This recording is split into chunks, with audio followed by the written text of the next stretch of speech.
If you're looking for a bright sound, but a sound that's also full and has a lot of presence, check out my video review of Legere-Sugal's 3D printed MB Turbo 2 mouthpiece.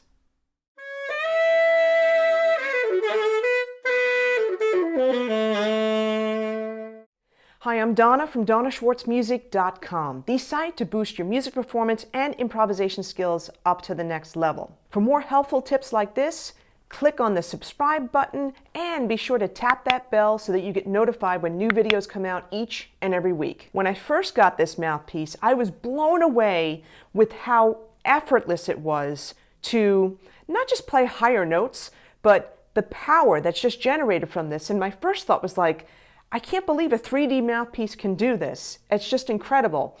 But the way it's designed, and I'll talk about that at the end of the video after I'm done playing, the way it's designed, it just truly is fairly effortless for the most part. Of course, disclaimer, you can't expect a mouthpiece to solve all your high note problems, help you get altissimo.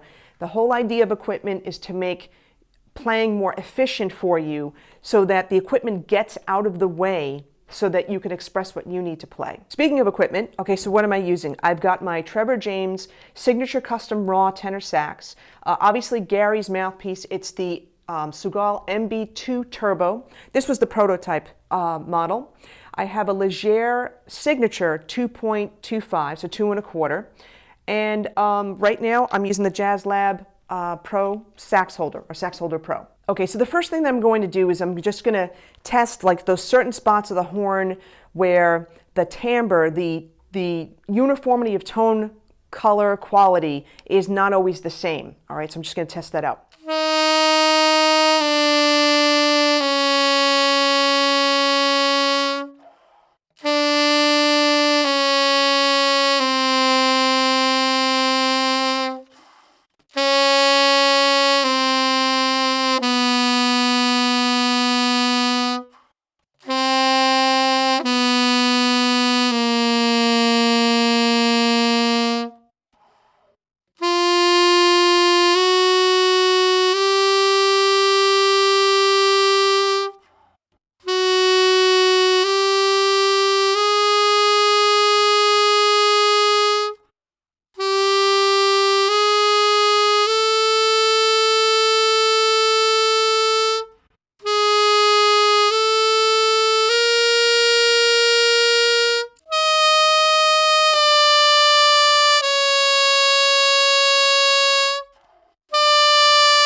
Okay, so the timbre was really fairly equal. It was really good, and the intonation was really, really good. That was one thing also that really impressed me with Gary's mouthpiece. Not only the tone being full in various registers of the horn, but the intonation being pretty much spot on, especially for those pesky notes like fourth space E, fourth line D, or even some of the notes where the timbre tends to be thin and weak, and that would be like A above the staff and up through some of the palm keys.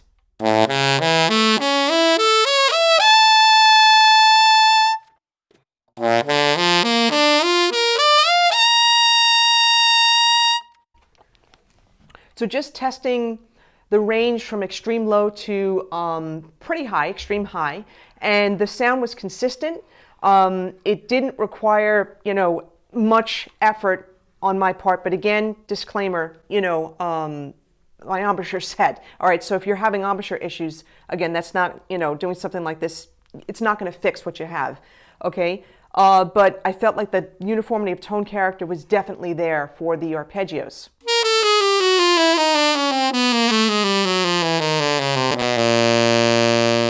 So even with the chromatic scale going down 2 octaves, again, the uniformity of tone character was definitely there.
I really enjoy playing on this mouthpiece, and that was a blast playing along with that blues backing track. Hey, if you're not familiar with Quist, that's Quist, check him out. He's got some really great backing tracks on YouTube, and man, I enjoy playing along with that. So with Gary's mouthpiece, let me have you get a closer look at this so you see, the inside. I always want to know what the baffle looks like, and get a closer up view of the mouthpiece. Okay, so here's a side view of the mouthpiece. You see the Gary signature and the engraving for the MB2 Turbo. All right, you notice that the ligature is a part of the mouthpiece. Very similar to the Tijuana mouthpieces, the Lawton mouthpieces. I used to play those a long time ago. I really like those. Tijuana's mouthpieces are amazing too. So you've got the ligature as part of the mouthpiece, which is great, which is awesome. If you're, if you're not endorsed by other companies and you can play whatever ligature you'd like, hey, this will, in a sense, save you money because you won't have to buy another ligature. It's a very good ligature, all right? So you just place the reed in there and you just tighten it up over here. Now, what's really cool is if you want to try out a different ligature, you can, because this easily comes right off there. Okay, that's easy. Does that mean that this slides off easily when you play? No, it doesn't. Okay, I don't want to say that at all. I thought that was awesome that he was able to put the ligature into this 3D printed mouthpiece. So now let's get a closer look on top. So we've got this really nice looking bite plate. I love that blue color, that's awesome.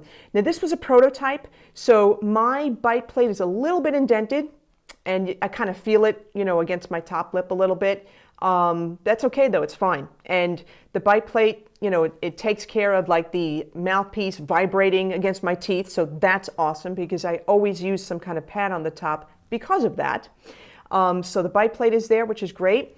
The beak, very narrow, which is great, especially if playing a larger mouthpiece is an issue for you.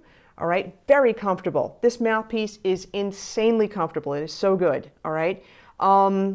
It also is very narrow mouthpiece too, by the way. Very similar to a metal mouthpiece. Okay, so many people think that you need a metal mouthpiece to cut through to get this huge sound. Well, if you've watched my other videos where I've used the 10 amp fan mouthpieces, you know that that is not true anymore. Okay, now I could tell you with the 3D mouthpieces from Gary, from Sios, from all the people that are making them, but particularly this mouthpiece cuts through. This is a powerhouse. This reminds me of the Jody Jazz Super Jet, where these are like mouthpieces on steroids. So if you're in the type of situation where you absolutely must cut through, your rhythm section's playing too loud, like always, right? They're playing too loud, or you're playing a style of music like rock, or you're in a big band where it's just really, really loud, and you're not cutting through, this is definitely a choice. The only thing with the big band, though, is that you're in a section, you really need to match tone quality, and if your mouthpiece is sticking out, if your sound is sticking out, I should say, your tone is much brighter than everybody else, it's something that you need to think about. Okay, so we've got the bite plate, we've got the nice writing on the side, the narrowness of the mouthpiece. Now let's look at the baffle on the inside.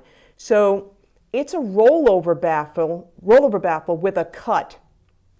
It's kind of like a teardrop kind of cut. Let me get closer. I like rollover baffles. All right, so this is pretty cool. Now let me show you how this is a high baffle. It's a high step. I'm going to put it against the wall over here. There you go. Okay, so you see how that's a high baffle. You don't see the full circle. You see half of it, almost like a smiley face. All right, so really high baffle in there. Got some cork grease on the end of that. That's why that looks dirty. Okay, and one more time over here and giving you this view. And let's put it this way so that you see it from this vantage point. Get my hand out of the way. I can't get my hand out of the way. There we go. Okay. All right, and there you have it. There's your like 3D version, 3D look of the 3D mouthpiece. It's bright, yet it still has that full tone. It sings and it's in tune. The intonation is really impeccable throughout the entire range of the horn.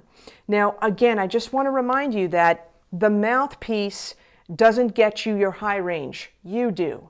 The mouthpiece doesn't get you your low range. You do. Okay, so when you buy equipment, it's not with the premise that it's going to get you altissimo.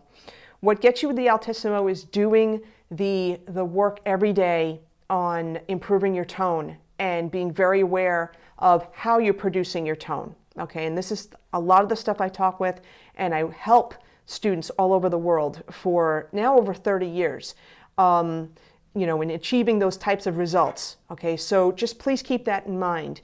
But this mouthpiece will not get in your way when it comes to expressing yourself on your instrument. Okay, that's where the faults with mouthpieces can happen for each individual player, and it's not the fault of the mouthpiece manufacturer, just everybody's different.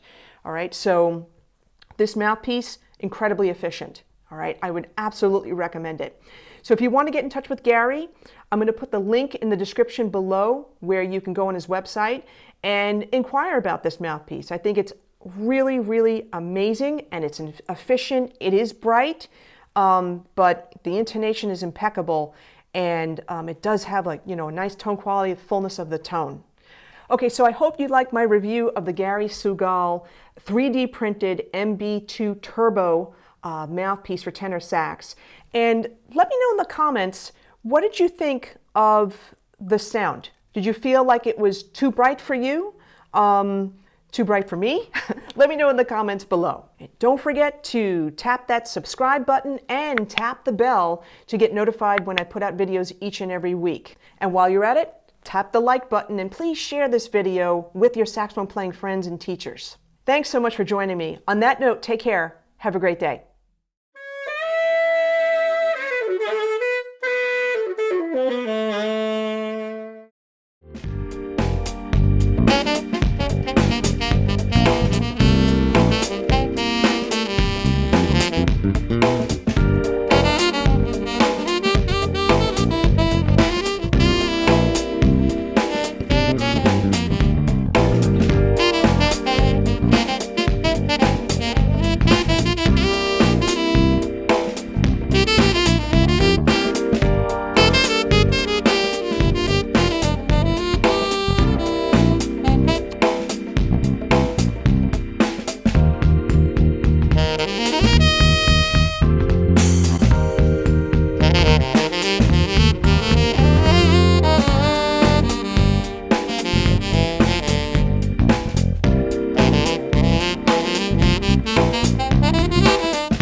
I thought it was pretty cool that he put this beautiful looking ligature, you know, into this 3D printed mouthpiece. I thought that was awesome.